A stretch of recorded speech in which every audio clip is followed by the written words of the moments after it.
and welcome to this week's skills challenge. So the last couple of weeks we've been working on doing some catching. So to take that on a little bit more, we're going to do some bouncing of the ball. So I should point out that at this point it is important to try and find a ball, one, that bounces fairly well, but two, is the right size for the child that you're working with. And the reason for that is if it's a too big a ball and they're trying to grab it and drop it and catch it, it becomes quite hard. And generally the bigger they are, the lighter they are to a certain extent. And also if it's too small, because we're going to be working with two hands just now, then that can make it hard to try and grip it. If you think on trying to grab a table tennis ball with two hands, it's, you're kind of chasing it and you're not too sure. So it's finding a little bit of playing about and finding the right size of ball for that, for doing each task. Our ultimate goal, target for the end of all this, would be that we can bounce the ball with one hand and be able to walk or run with it. Okay, now that will take a lot of practice. I doubt we're going to get it just now, but you might not be far away from it just now, and that's fine, and we can work on that. But we're going to do different sets of practices, and you can find out where you are. If you already know where you are, you can maybe skip little bits of the video ahead to get there. Okie doke. So I'm going to have to move the camera a couple of times because we are going to do some sitting on the floor, and I'm just going to do that just now. Right, so I'm just going to sit on the floor. Now, I am going to sit it with my legs apart. Now, you might not be able to get onto the floor, and a lower seat is fine, or a little bench if you've got that. That's totally fine.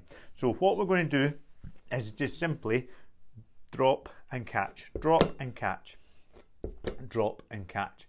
Now, the reason we're sitting down is because, one, we can help much easier. We can sit behind, do a hand over hand, and we can help them to hold the ball, drop and catch. Okay. The other reason is because we're lower to the ground, normally the first instance is to just drop the ball, and that drop, the bounce is enough to still catch it. If we're standing up when we drop it, it generally doesn't come back up to the height that we need. Okay. Once we start to develop that and we get the idea between that drop and catch, then what we can start to do is introduce a push and a draw, push and catch, sorry. And that's a hard concept because that then becomes a big bounce, or sometimes it's not much of a bounce and it becomes too quick. So again, working with a hand over hand to help that action go. Once we've done seated and we're getting the hang of that, you get two options. You then go to another higher up. So if you were sitting on the floor, maybe go into a small seat. If you were sitting in a small seat, you could start to go towards standing. Okie doke. But we can then try and get the pupils' hands on top so that they're really pushing and catching, push and catch. And then see if we can get, most sports and skills are a bit of rhythm, and this rhythm, push, catch, push, catch, push, catch. Okay, and develop that further. We can maybe go to kneeling as well if they're able to do that, kneeling. So we're up a little bit higher, we've got to give a little bit more of a bounce, push, and catch, push and catch. Again, just like we said in the catching videos, it is important to use the same language. So 1, 2, 3, throw or catch. This time it's push and catch. And even that rhythm of saying it helps with that action to catch it. Okie doke. And then we can go to standing up. Right. So I'm just going to do this a little bit without my head in the shot. So once we've got to a kind of standing, then we can start to do a bigger push and a catch. Bigger push and a catch.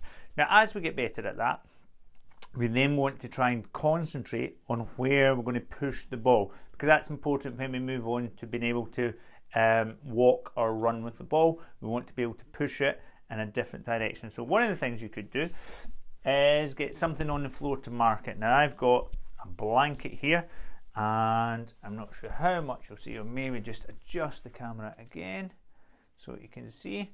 So there's a blanket on the floor standing beside the marker. Now, if we're in school and doing this, you could use a hoop or a bit of chalk on the floor, whatever you want to use. Hoops, the only downside to them is if the ball catches the edge of the hoop, it can shoot off in the wrong direction. So we want to just work on the same thing. So encouraging the pupil to look at where they're going to push to, push and catch, push and catch. As we get better, we can make the target a little bit smaller. Now paper is also good because it does give a sound effect if we hit the paper. There we go, push and catch, push and catch. Okay. So that's one way that we can take it on.